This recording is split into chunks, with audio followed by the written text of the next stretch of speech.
নমস্কার, এলসিবি টিউটোরিয়ালে আপনাদের সবাইকে স্বাগত।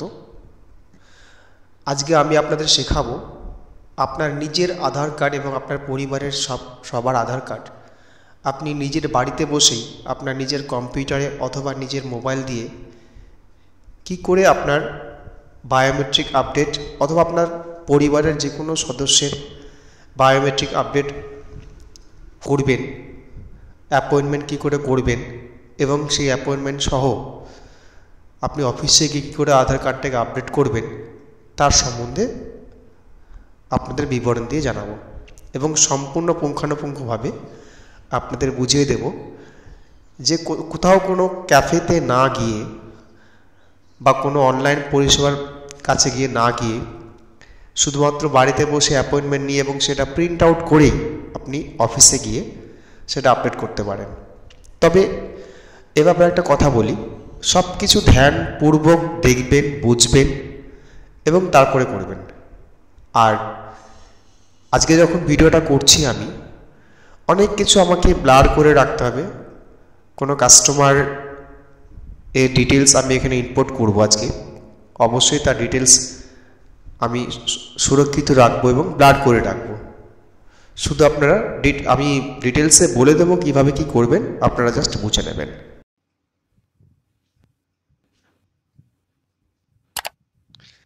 দেখুন, প্রথমে আমি আমার ব্রাউজারটি ওপেন করলাম, গুগল ক্রোম। সেখানে আমি লিখছি মাই আধার বা আধার লগইন। প্রথমে যে ওয়েবসাইটে পেলাম সেখানে আমি ক্লিক করলাম। এবার এলো দেখুন লগইন পেজ। আমি নিচের দিকে যাব, নিচের দিকে স্ক্রল করব। দেখুন সেখানে বুক অ্যাপয়েন্টমেন্ট একটা অপশন আছে। আমি ডান দিকে স্ক্রিনে মোবাইলে কী করে করবেন সেটাও দেখিয়ে দিচ্ছি, ধ্যানপূর্বক দেখবেন। আমি বুক অ্যাপয়েন্টমেন্টে ক্লিক করলাম।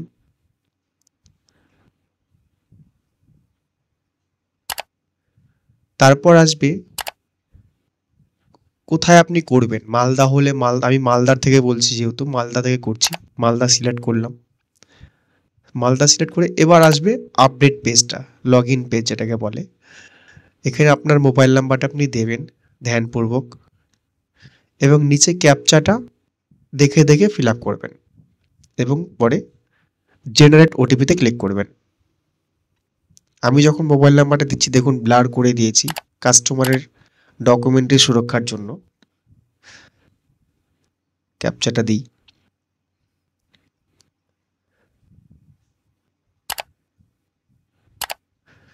এবার ওটিপি আসছে, ওটিপিটা আসলে আমি ইনপুট করছি।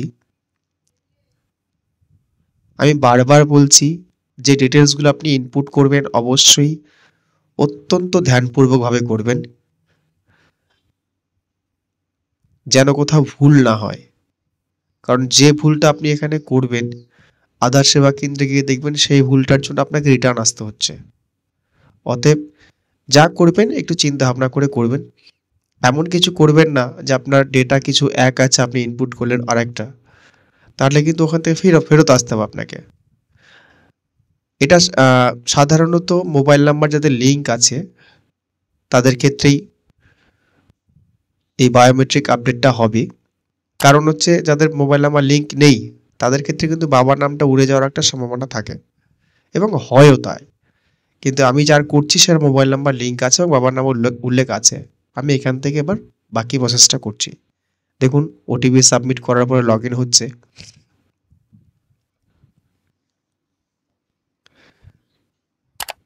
দেখুন প্রথমেই চাইছে আধার নাম্বার। আধার নাম্বারটা কেয়ারফুলি দিন, কোথাও কোনো ভুল করবেন না, আগেই বলেছি। তারপর চাইছে নেম অ্যাজ পার আধার, অর্থাৎ আধারে তার কি নাম আছে সেটাও ভালো করে দিন। তারপর চাইছে ডেট অফ বার্থ, আমি সেটাও দিয়ে দিলাম। ডান দিকে আমি স্টেট আছে, আমি কোন রাজ্যে বিলং করছি সেটা চুজ করব। তারপরে সিটি চুজ করব, মালদা আমি চুজ করছি। তারপর আস্ক মালদা ডিফল্টে যেটা থাকে সেটাই করলাম। এই কাস্টমারের মোবাইল নাম্বারটা যেহেতু চেঞ্জ হবে আমি মোবাইল নাম্বারটা চেঞ্জ অপশন করে দিলাম। আর বায়োমেট্রিক অটোমেটিক অ্যাড ছিল। এরপর কাস্টমার যে ডেট চাইবে সেই ডেটটা আমি নিয়ে নেব। কাস্টমার এই ডেটটা চেয়েছিল, ওই জন্য এই ডেটটা মেনশন করে দিলাম আমি। ডান দিকে দেখুন সাবমিট অপশন আছে, সাবমিট অপশনে গিয়ে সাবমিটে ক্লিক করলাম। এবার আপনার ডিটেলসটা চলে আসবে, অ্যাপয়েন্টমেন্ট ডেট,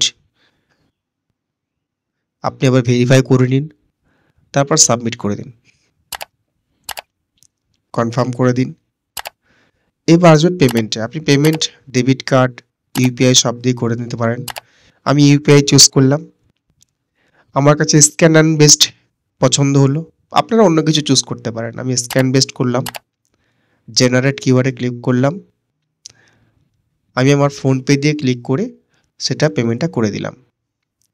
আপনাদের যদি কোনো সমস্যা হয় আপনারা এই স্ক্রিনে দিয়ে দাও হোয়াটসঅ্যাপ নাম্বারে আমাকে চ্যাটিং করতে পারেন, আমি সমস্ত কিছু হেল্প করে দেবো আপনাদেরকে।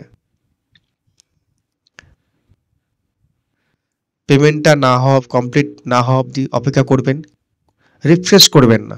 এই মতো অবস্থায় অটোমেটিক রিফ্রেশ নিয়ে নেবে। দেখুন অ্যাপ্লিকেশন ফর্ম বেরিয়ে আসলো, মাঝখানে যেটা দেখতে পাচ্ছেন অ্যাপ্লিকেশন ফর্ম, সেটাতে ক্লিক করুন। বাকি আর কিছু আপনার প্রয়োজন নেই, এটা আপনি সেভ করে নিন।